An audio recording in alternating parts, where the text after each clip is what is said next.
Today's conversation is with my sister, Meghan Reilly.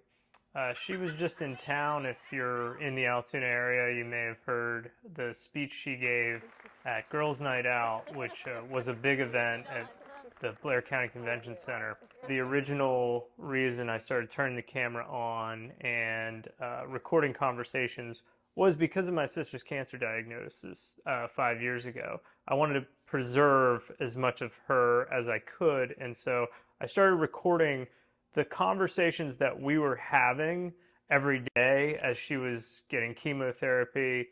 You can go back on our YouTube channel and watch all the original things that were going on 5 years ago. As she was in town, before they had to drive 11 hours back to South Carolina, I grabbed her to sit down with me for a conversation in the new studio, because she was the original inspiration for having conversations like this. Scoob. I think I built this studio for you. No shit. I love it. I wanted to make sure there was a place that we could have meaningful conversations and This is sit around a table This and feels comfortable. feel comfortable. Yeah. This feels good. Thanks. I really love it. I love the vibe. Yeah, it's You a lot guys- better than the video chats where you're using your cell phone. Oh, and yeah. the quality's low and Yeah, things like that. no, this So is incredible. part of why I wanted to do conversations like this is to emphasize people in the area in Altoona, people that have interesting stories. And you are class of 2002, I am. and Long time ago. that was a long time ago, I know. coming, past 20 years. 20. Yeah. I think our you 20th were was last last year. Yeah, you didn't go to that. No. Nah. But you were still the leading goal scorer I am. for Altoona High Soccer. Yeah, I still hold all the records. Yeah. Yeah, that's pretty gnarly. Yeah. For most goals in a game, most in a season and career. Still hold that record. Still so holding strong. pretty impactful for Altoona history. Yeah. Your name is in the record books. And why are you in town this week? Well, I was invited to speak at Girls' Night Out, which is an event that they do every year here to raise money for breast cancer. Breast cancer patients. They were telling me they keep everything they raise, they keep locally. So they'll find families and donate, like they'll pay their whole electric bill for the year. So it's incredible. I think they say they raise anywhere from $150,000 to $200,000 per event. So it was about 1,000 people that attended, and I got up and told my story. If anyone's been watching this, then you know. I have stage 4 breast cancer, but I'm in remission right now. So that's pretty cool. What was the latest? I mean, I know last night you told the audience you've been no evidence of disease, Yep. NED. Yes. For how long now? It's over a year now. I was trying to think, and I could not remember what month that was NED. So that's a great question, but I think it's been over a year. Yeah. And since then, my biggest fear is reoccurrence, especially with my type of cancer. It's, you always feel like a ticking time bomb, like at any minute, it's going to activate again. It only takes one cell to start multiplying. And so my doctor told me there's this test that they can do, which I already gave my blood for, and I'll have these results in a couple months. But they'll tell me if there's any residual cancer cells left, in my body. And that way they know if I'm going to ever have a reoccurrence or not.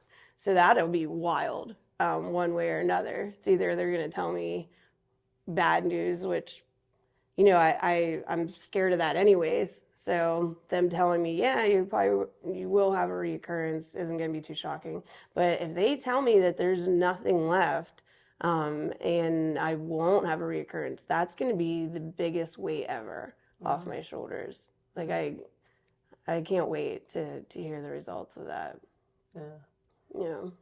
So the last video that I did about your cancer was on your anniversary, 5 years Wow. since your We're diagnosis. coming up on 6. You're coming up on 6, February 2nd, Yeah, Groundhog Day. Groundhog Day. When you got your diagnosis and the outlook for your life expectancy, what are you thinking now that you're past 5 years? I think honestly, I feel like I'm in the clear. Like, it's just, I'm done with this shit. Like, it's behind me. It was a chapter that I get to close and move on to just giving hope to other people and helping them get through it. But Did you think you'd hit 5 years? no, I mean, what was that like yes and no. to contemplate your death? Um, the interesting thing about getting terminal illness is you kind of get to, oh, Stella. Oh, Stella. Stella, important moment. Oh. Hey. You kind of get to experience like your own like eulogy. Like, we always like fantasize what it'd be like to be at your funeral. And because I had so many people message me about how impactful my life has been to them. So it was almost like I got to like hear what people would say about me before, even though I was still here. Yeah. What was the question? Well, I mean, I think there's a certain, when you're young, I think you're always like picturing death is something way off in the future. And you don't even, you get caught up in the day to day. Yeah, you don't even think about it. And you don't even think about it. You're absolutely right. You've had to have thought about it every single day. Yeah, I really did. I think like, I mean, obviously in the beginning, you just wonder like, what kind of legacy you're going to leave behind, what people will think about you, and I think that's what I was bringing up, is I got to kind of hear what people thought about me while I'm still here, which we should tell people more often, but we just don't. And so my whole thing was, I just want to leave people in the world better than when I found it, and try to get people to laugh and experience, and appreciate life for today. Because I think we do get in the rat race, and we just forget about like the little stuff, the stuff that's meaningful. Because in the end, you're not taking any of this with you, and after a few generations, no one will even know your name. Yeah. So it really is about the relationships that you make today. That's what matters. How do you feel, cancer's gone, but you still have some things that you have to deal with? Yeah, I do. Can you talk about that? Yeah, like steroids are a son of a bitch. And I've tried to get them off them a couple times, but whatever reaction I had with immunotherapy did a number on my joints. And I feel like there's some days like it's hard to walk. Sometimes it's even hard to write because my fingers like hurt so bad. And then the steroids they have me on, it causes anxiety, insomnia, obviously moodiness, weight gain, which sucks. I think I'm like the fattest cancer patient ever. But I hate them. It's a love-hate relationship because I'm not in pain once I'm on them, but the other effects that they have, it's awful. I really wish I could just get past this, but they haven't. Now he did prescribe me a medication that they gave to people during COVID. Oh God, it was this, and so I started that a couple weeks ago, but he said it would take a couple months to kick in. I wish I can remember the name of it. So hopefully that'll be something that I can stay on with, that's steroid free. That'll help my joints, and I can move on past this, because it's like I feel like I get out of one pot into another kind of thing. But that's the thing with medicine, it's like you're always dealing with side effects. So you're taking one med for another, and it's never ending. So maybe someday I can get off all of them, which would be great. What about Havasu Falls? It was on your bucket list. Yeah, We spent the last 5 years. Um, planning that. yeah, that was quite the. We got to Ireland, we got to the Grand Canyon. We Yeah, threw you out of a yeah, plane. right out. But Havasu Falls was something that we've been talking about for years and years, and Yeah, we actually got to do it. Can you talk about the experience? yeah. I don't even know originally why I wanted to do it. I think it's just one of those things you just hear it and you're like, let's do it. I can do that. It's like an Instagram place. It's one of those places that, Yeah, yeah, you see it all the time, and you probably have. People are always like, "What is that?" And I guarantee, if I showed you a picture, it would look familiar to you. And the only way to get to it is you either have to helicopter, you have to walk, or you have to take a horse. There's no way you can get a vehicle to this place, and it's 10-mile hike into it. And I think we all, we all were pretty stoked going into it. The adrenaline's rushing. We're like, oh, we got to be halfway by now. And we get to this check mark. And the guy goes, you're about 3 miles. And we thought we were like 5 or 6. You can just see, we were so deflated at that point. Like, everyone was just quiet. We're just walking. Like, we were it making, was, we were joking and laughing the yeah, whole time. yeah. And then that guy tells us that, and it's just dead quiet the rest of the hike. Like, oh my God.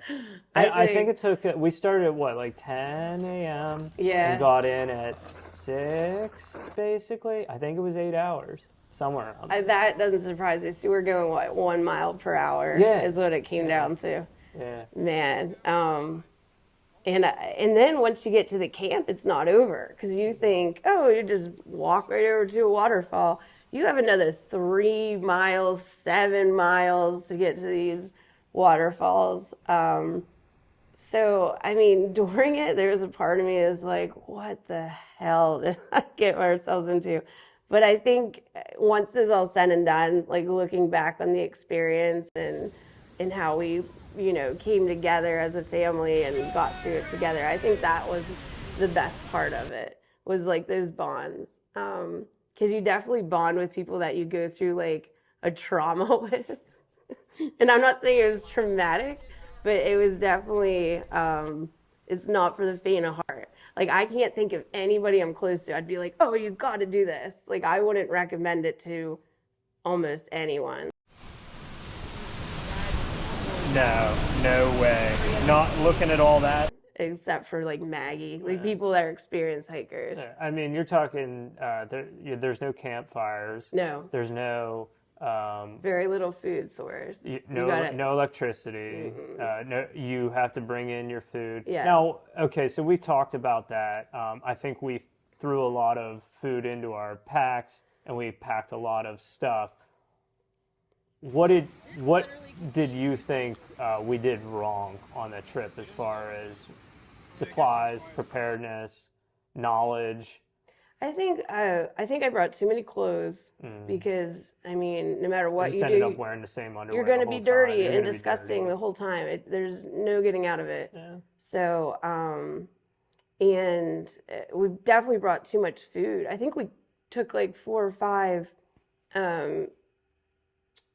packets of MREs Yeah. out with us, because you can't get food there. You just gotta hike to it. Yeah. Like, I thought we were gonna be in the middle of nowhere. I thought the same thing. And there would be no food sources, so you're never like completely isolated.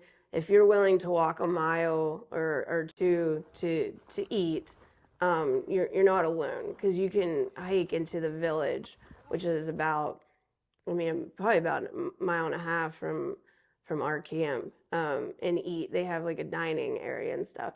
And then once in a while, they'll set up a fried bread stand by one of the falls. So, yeah, we definitely brought way too much food, too. All the left behind stuff that people don't want to haul out of here. You got tarps, you got clothing. What the hell's back there? I mean, I where know. would you be without chopsticks? Right? You have to have Have chopsticks. to have chopsticks. Which every ounce adds. It feels like a pound Yeah. Like you have no idea. And then there's a water source there too. I mean, so I think we may have brought because the water is Yeah, what we really, had water on our backs. yeah, and that's very heavy. And so I think we could have done with a little less water. But that's something you don't really want to gamble with unless you're at the campsite because there's no water sources for those 10 miles. Right. So make sure if you're hiking in there you have enough. But we got so lucky with that weather. It was oh my God, the weather was perfect. If it was any hotter, I feel like we would have never been able to do it. But hiking in there, it was overcast. It was probably 60. It was kind of drizzling a bit. And I'm telling you, if the sun was out and it was in the 80s, I think we would have, I don't think Dad would have made it, first of all. That's the honest to God truth. But he did good. How did you feel with your body the way it is? How did you feel during all that? Oh, I was hurting. But I was determined. And it's like anything else. It just felt like one other thing I just had to get through. And so it's really mental. That's what comes down to most things. Pain and suffering and it's something you can overcome in your head a lot of the times. Just ignore it. Just one foot in the front of the other, like anything else, one day at a time. And before we knew it, we were on a helicopter out of there. Best $100 we ever spent. Yeah. It was a pretty unique experience. Yeah, it was awesome. I'm glad we got to do it together. Me too. I really am. I know I'll have you back here again. Yeah. I know you got an 11-hour drive in front of you. Yeah, So a little bit. What I would wrap it up with is just asking, if you're cancer free, what are you going to do with your life? Wow. Well, I would love to continue stuff that I was doing last night. But I'm here. I'm alive. And I'm grateful for every day. Like, I was so nervous to speak, but once I got up there and started telling my story and saw how impactful it was to the audience, I would really love to, tell my story more, continue writing. I love writing. But like anything else, I just want to be a good mother, a good wife, a good friend. Just like I said, leave this place better than where I found it. Keep the world laughing. That's my goal. It's pretty simple. I think you did pretty good last night. Yeah, I think we did all right. I couldn't have done it without the help of you and Maggie, and I'm not good with like putting my head down and doing a project. I definitely threw that together in a couple of days, even though I didn't allude to that. That was definitely something that I started 2 days ago. So we got it done though. Nice work, Max. Yeah, thank you. I feel like I didn't do much. All I did was put the slides in order, and you took care of the rest. Well, I couldn't do stuff like that. And just your support. I was so nervous. And, you just kept saying, you're going to be fine. You gave me great advice about going slow and taking my time and hitting the cues. So, yeah. So, yes, you did help a lot. Okay. Okay. All right. Well, if you put it that way. All right. I didn't want credit. But they keep giving it to me. All right. I hope to see you back on the program. Yeah. I'd hopefully be back Christmas. That'd be nice. Yeah. That'd be nice. The kids say they're coming with or without me. So that's all right. that. Well, we'll put them up. Yeah. Perfect. I'm glad someone will. Yeah. That'd be nice. Yeah. Love you too. Signing off. This is so impressive.